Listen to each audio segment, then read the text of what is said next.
120 l'invité de Vincent Veillon. Voilà 1 an et demi que l'entreprise BAT a cessé la production de cigarettes sur son site industriel jurassien de Boncourt. La question de la réaffectation de ces vastes locaux se pose donc et une nouvelle proposition a été faite cette semaine par un député au Parlement cantonal. Transformer une partie de l'ancienne usine en prison. Le canton du Jura manque en effet de place pour ces détenus, dont certains sont placés à l'extérieur du canton, alors que l'actuelle prison de Port-Entruy, vétuste, va être prochainement fermée. On va parler de ce projet qui divise la population locale avec vous. Jean-Bernard Prêtre, bonjour. Oui, bonjour. Vous êtes cafetier-restaurateur à Boncourt. Oui, au Café du Battoir, à la rue des Linières à Boncourt. C'est à 5 minutes à pied de l'ancienne usine de Clos. Alors, comment vous voyez ce nouveau projet de réaffectation ? Moi, je le vois d'un très bon œil. Déjà, je dirais par cohérence architecturale, transformer tous ces bâtiments en tôle, ça serait juste logique, j'entends. Puis ensuite, je dirais par cohérence historique, puisque ce projet permettrait de maintenir sur place une tradition qui est, je dirais, dans l'ADN de Boncourt. Quelle tradition ? Eh bien, la clope.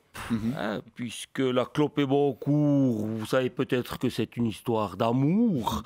Et vous savez aussi sans doute que les prisonniers sont généralement de gros fumeurs, puisqu'ils n'ont pas grand-chose d'autre à faire pour s'évader que de fumer des clopes. Et enfin, je vois aussi ce projet d'un bon œil par cohérence culturelle, je dirais. Est-ce que vous-même, vous êtes déjà allé à Boncourt ? Ah oui, bien sûr. Ah, c'était vous.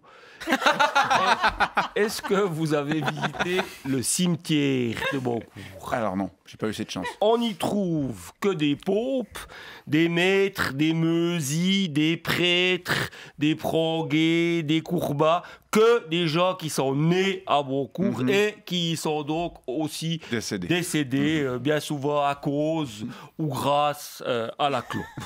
On peut donc dire que Boncourt est une commune qu'on ne quitte jamais. Alors, créer une prison dans une prison, là aussi, ça paraît logique. Il y a des habitants qui s'opposent pourtant au projet, craignant notamment pour leur sécurité. Alors ça, c'est pas du tout mon cas. Les détenus jurassiens, d'accord, c'est des détenus, mais ça reste des jurassiens.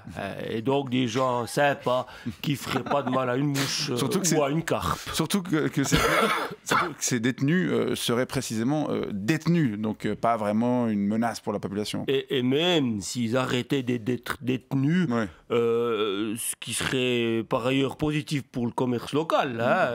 Au Café du Battoir, j'ai quelques chambres qui ont d'ailleurs pas beaucoup plus de confort qu'une cellule.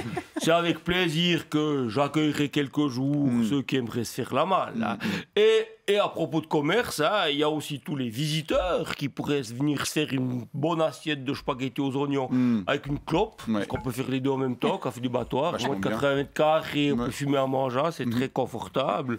Il y a aussi tous les gardiens, tous les dealers. Bref, cette tôle pourrait clairement, j'entends, doper mon chiffre d'affaires. Et après, il y a la question de la dimension des installations. C'est un site assez vaste. Oui, un site qui occupe actuellement 20% de la surface du village. Alors, c'est clair qu'il faudrait trouver du monde à foutre dedans, mais là aussi, je suis sûr qu'on peut trouver clairement des solutions pour assurer un bon taux de remplissage. Par exemple en faisant par exemple venir des détenus d'autres cantons ? Ah non, ça serait quand même un petit peu salaud pour eux.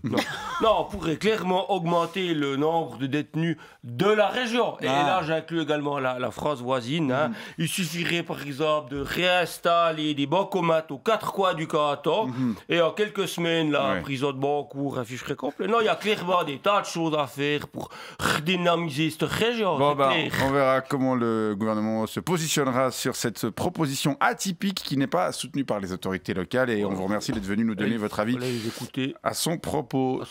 Jean-Bernard Prêtre, cafetier-restaurateur à Boncourt au Café du Battoir. Oui, bonne journée. Bonne journée. Au revoir.